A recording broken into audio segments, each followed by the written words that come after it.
मार्च 2022 जो कि शुरू हो चुका है, एक कोलोरेक्टल कैंसर अवेयरनेस मंथ के रूप में भी मनाया जाता है।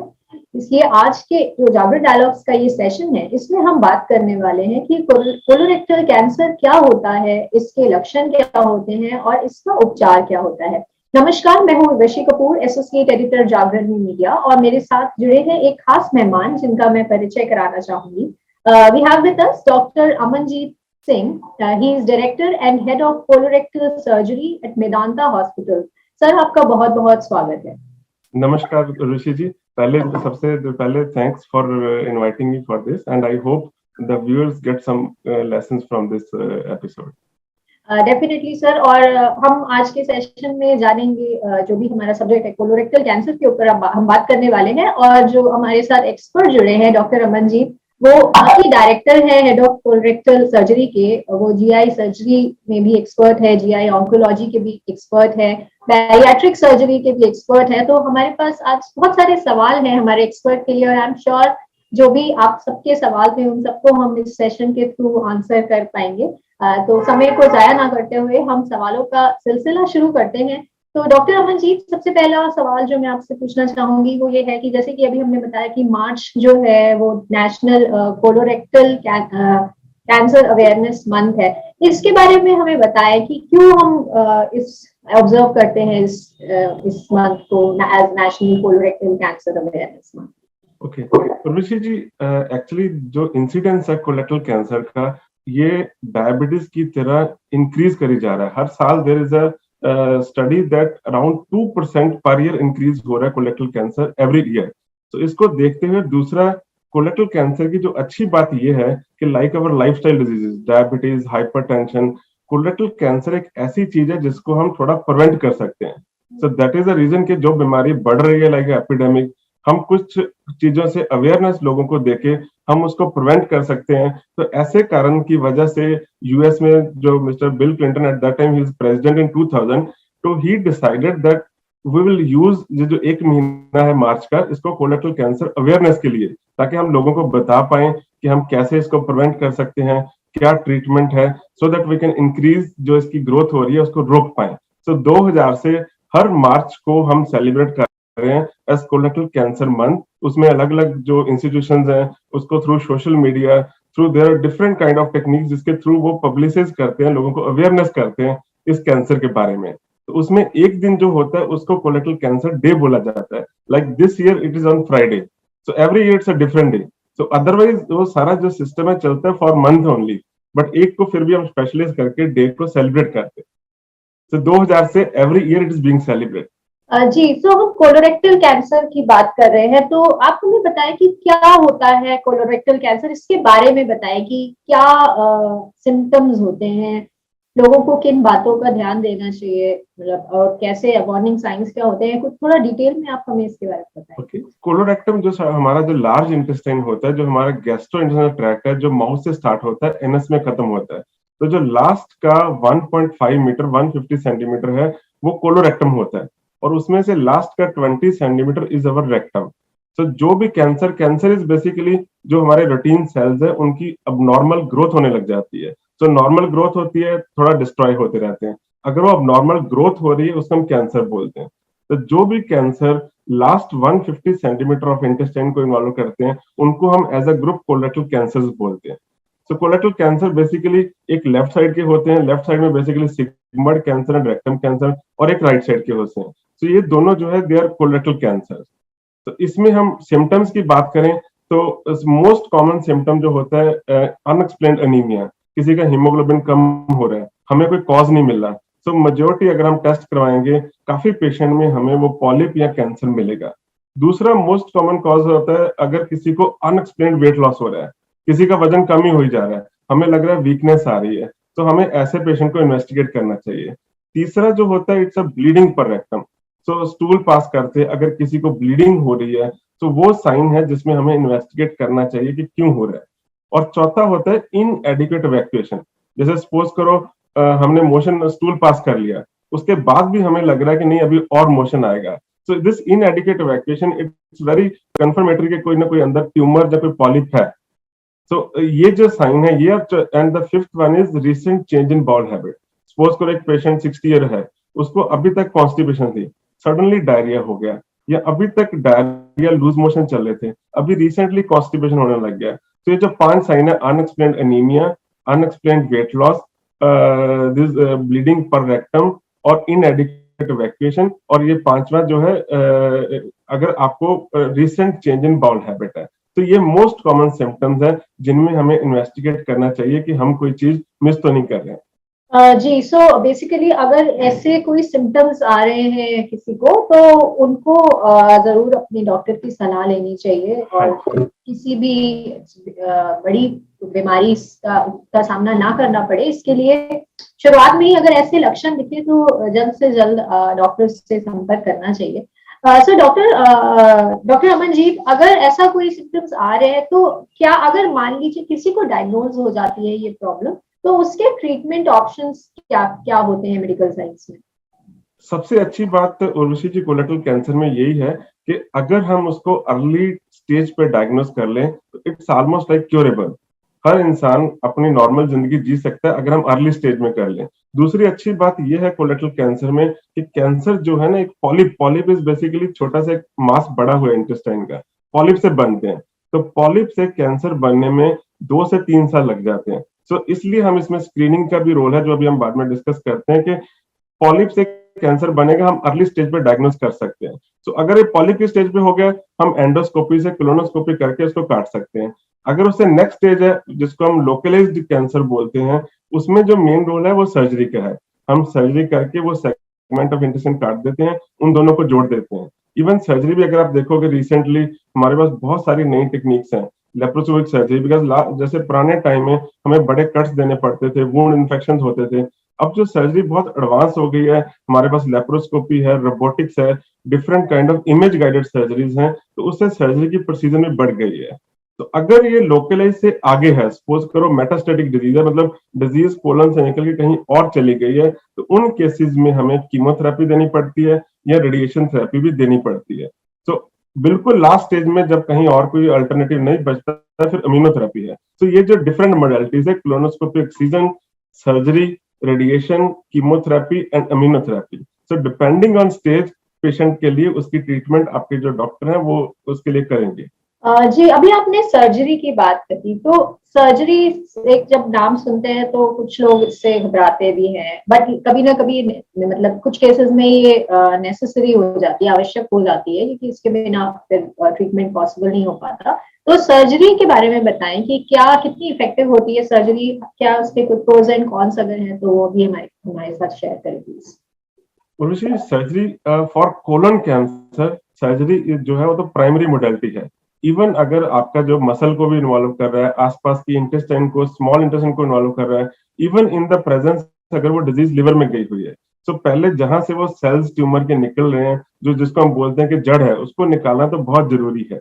बाकी सारी मोडेलिटीज जो है वो उसके बाद काम आती हैं। सो सर्जरी पहले करते हैं, फिर हम स्पेसिमेन को बायोप्सी के लिए भेजते हैं, उसमें हम देखते हैं आसपास उसके नोड्स है कि नहीं है, इंटेस्टाइन की कौन सी लेयर पे इन्वॉल्व किया हुआ है, तो उसके बाद ही आगे होता है। बट जो हमारे जो डर होता है ना कि सर्जरी से साइड इफेक्ट होते हैं, एक्चुअली स्पीकिंग आज की डेट में with good anaesthesia techniques, with good surgical skills, laparoscopy, robotic surgery, surgery के कोई ऐसे साइड इफेक्ट नहीं है।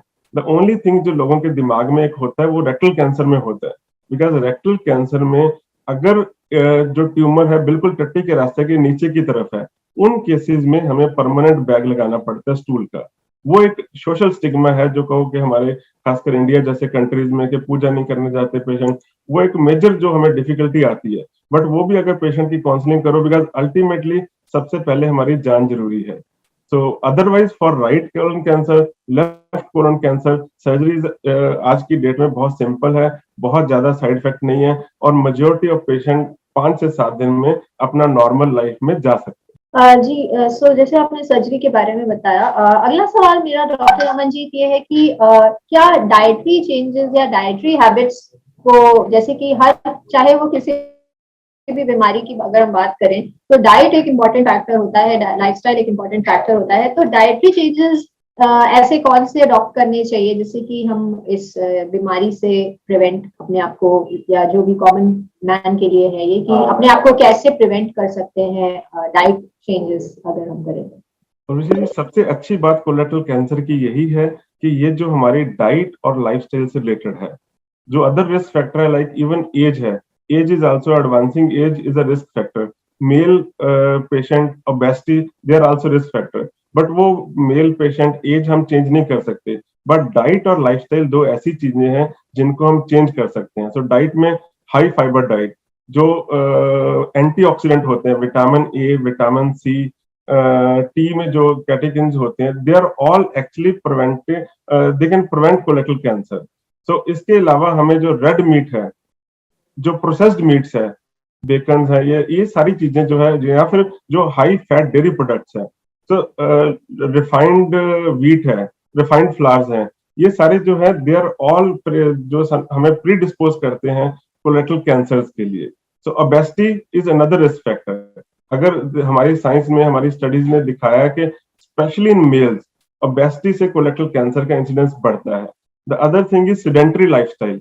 सो जो पेशेंट का सेडेंटरी लाइफस्टाइल है, जो अब रिसेंटली सबका हो रहा है, तो उसके साथ साथ भी कोलेक्टल कैंसर का इंसिडेंस बढ़ता है। There is even a study कि अगर vigorous activity around 45 minutes a day, 4 घंटे हफ्ते में करो, तो इट प्रिवेंट्स कोलेक्टल कैंसर।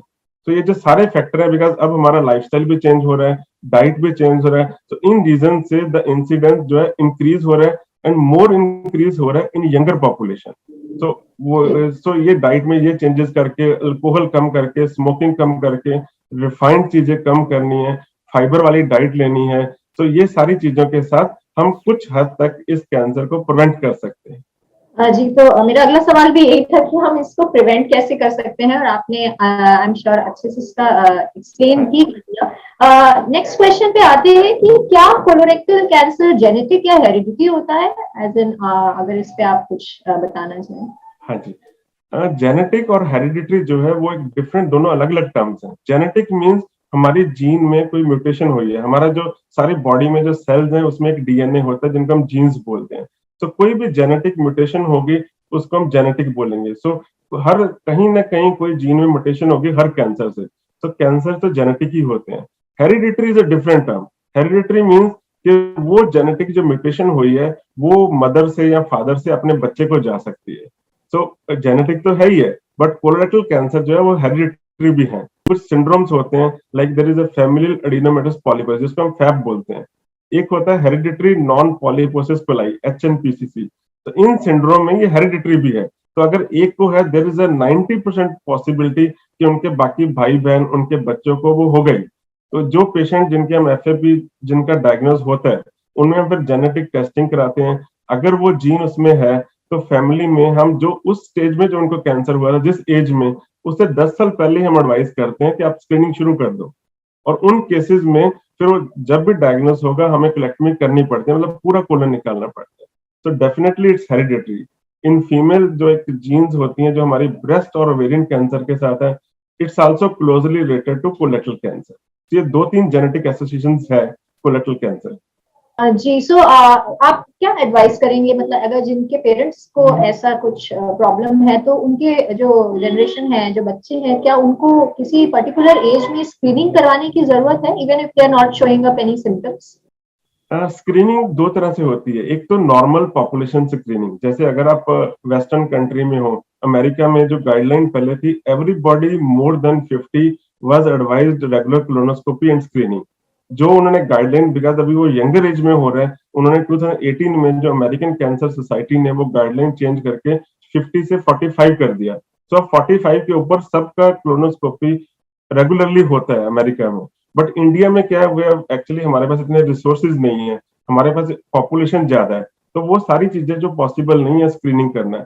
तो हम स्पेसिफिकली कुछ इंडिकेशंस के ऊपर कहते हैं कि जो हाई रिस्क ग्रुप में है, सपोज किसी की फैमिली हिस्ट्री है कोलेक्टल कैंसर की, किसी को क्रोन्स डिजीज है, इन्फ्लामेटरी बाउल डिजीज है, उसमें बेसिकली इंटेस्टाइन की इन्फ्लेमेशन होती है, स्टीरॉइड देने पड़ते हैं। तो अगर आईबीडी है, फैमिली हिस्ट्री ऑफ कोलेक्टल कैंसर है, या किसी को पर्सनल हिस्ट्री है उनके कोलन में पॉलिप थे, या फिर आप किसी फैमिली में हो जिनमें ये सिंड्रोम्स हैं लाइक एफएपी और जो HNPCC, तो इन सारे हाई रिस्क ग्रुप में हम एडवाइस करते हैं कि screening after the age of 45 start हो जानी चाहिए।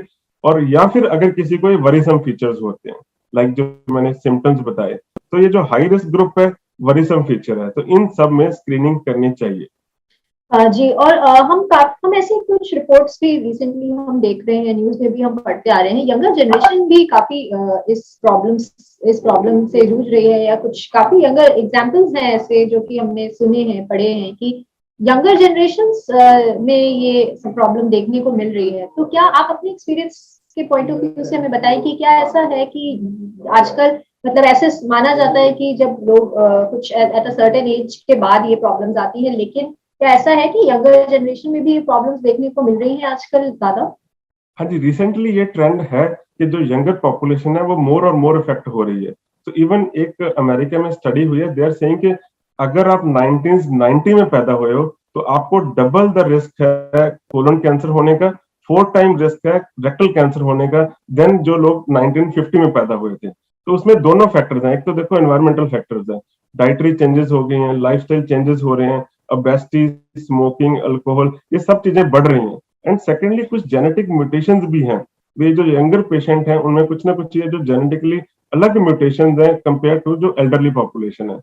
तो सबसे बड़ी प्रॉब्लम ये है कि जो ये यंगर एज में कैंसर्स हो रहे हैं उनमें एक्चुअली प्रोग्नोसिस खराब है, उनमें basically they are very aggressive cancer, वो कीमो को भी कम रिस्पॉन्ड करते हैं। सो बिकॉज इवन हमारे नॉर्मल टिश्यूज की ग्रोथ जो है, सेल्स की ग्रोथ फास्ट होती है।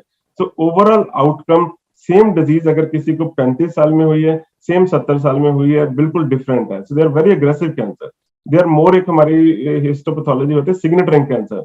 तो ये सारे जो यंगर एज में हो रहे हैं, they are signaturing cancers, they are more aggressive cancers and they respond poorly to chemotherapy.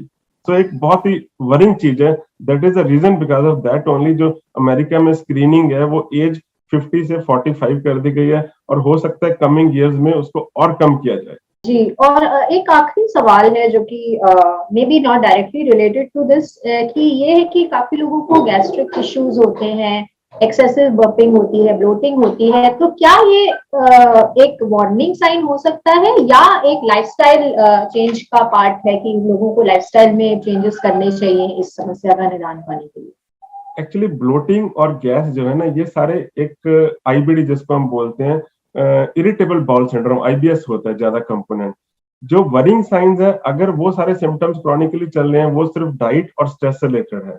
But उसके साथ जो अगर वरिंग साइन है, अगर वेट लॉस हो रहा है, लॉस ऑफ एपेटाइट है, अनएक्सप्लेन्ड एनीमिया है, या रेक्टल ब्लीडिंग हो रहा है, या फिर recent change in bowel habit है, so, अगर उनमें साथ ये एसोसिएटेड हो रहे हैं, इन दैट केस फिर इट्स अ वरिंग थिंग, फिर हमें आगे टेस्टिंग करवानी चाहिए। बट अदरवाइज आज अगर आप देखोगे, आजकल के स्ट्रेस तो सबको है, तो डाइट सबका सेडेंटरी लाइफस्टाइल है, इनटेक ऑफ अल्कोहल, स्मोकिंग बढ़ रहा है, तो ये सारे फैक्टर के साथ ये जो आईबीएस का कंपोनेंट, तो इवन 80-90% ऑफ पॉपुलेशन को ये सिम्टम्स आ ही रहे हैं।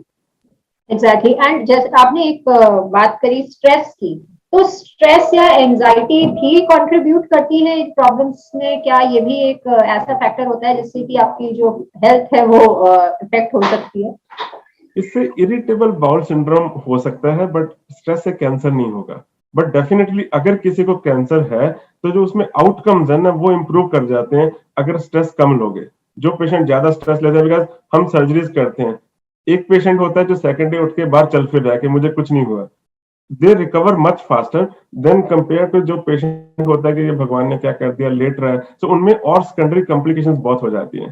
तो उससे डिजीज वाइज चेंज नहीं होता, बट जो आउटकम्स है वो चेंज हो जाते हैं of any treatment. So you are able to get the proper treatment compare to those patient जो ज्यादा स्ट्रेस लेते हैं, बट अदरवाइज डायरेक्टली उसका कैंसर से रिलेशन नहीं है। जी, सो आई एम श्योर जितने भी हमारे ऑडियंस के सवाल थे, उन सारे सवालों के हमने आपके जवाब दे दिए होंगे। इस सेशन को हम यही वाइंड अप करते हैं, और thank you so much doctor Aman ji, आपने हमारे साथ जुड़ने के लिए और हमारे सारे सवालों के इतने अच्छे से, इतने डिटेल में जवाब देने के लिए। आई एम श्योर जितने भी सवाल थे आपके, हमारे ऑडियंस के, उन सबके आंसर्स आपने अच्छे से एक्सप्लेन किए हैं। इस सेशन को हम यही वाइंड अप करते हैं। अब हम फिर मिलेंगे नेक्स्ट वेडनेसडे एक न्यू हेल्थ टॉपिक के साथ, न्यू एक्सपर्ट के साथ। और इस सेशन को आप दैनिक जागरण के फेसबुक पेज पर देख सकते हैं और कुछ ही देर में हम इसको दैनिक जागरण के यूट्यूब चैनल पे भी पब्लिश करने वाले हैं। तो अगर आप वहां देखना चाहें, इसको शेयर करना चाहें तो अपने फ्रेंड्स के साथ, अपने फैमिलीज के साथ प्लीज शेयर करिए। और इस जो आज हमने डिस्कशन किया, इसकी अवेयरनेस बहुत जरूरी है, सबको सब तक पहुंचाना, सबके बारे में, सबको इसके बारे में पता होना चाहिए, सो दैट जो भी हमने आज डिस्कस किया डॉक्टर अमनजीत से, उस सबकी जो नॉलेज है सबके पास होनी चाहिए। सबको आप प्लीज इसको शेयर करिए, इस वीडियो को। So thank you so much, Dr. Amanjeet, for joining once again, and others. Thank you so much, everybody, for watching. Thank you so much. Thank you, Urvashi. Thank you.